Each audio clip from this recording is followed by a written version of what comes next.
Hello everybody! Welcome back to my hair transformation. Today is mag-change kami ng color. So as you can see, yung hair niya is uneven.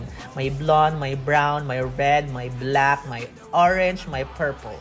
So this is a mission impossible na hair makeover at medyo challenging to kasi kailangan natin i-even out ng konti yung color niya at saka iba blonde talaga natin.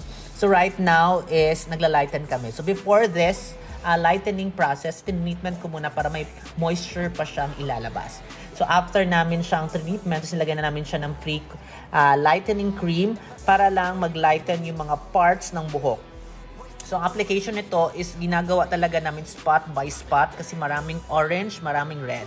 So after namin na-achieve yung level of undertone namin, is tinreatment namin ulit, nilagay namin ng protein para kumapalang yung buhok at para yung level of absorption ng toner namin is ma-diffuse talaga yung mga warm, mga orange and yellow at para magiging blonde talaga siya. So after the color naman is lalagay namin ng treatment kasi medyo nagda-dry na yung dulo, which is alam naman niya na magda-dry talaga yung dulo ng hair niya. And this is the final result. As you can see, happy naman kami lahat at happy din siya sa nangyayari kahit matagal, na-achieve naman namin ang dapat namin i-achieve.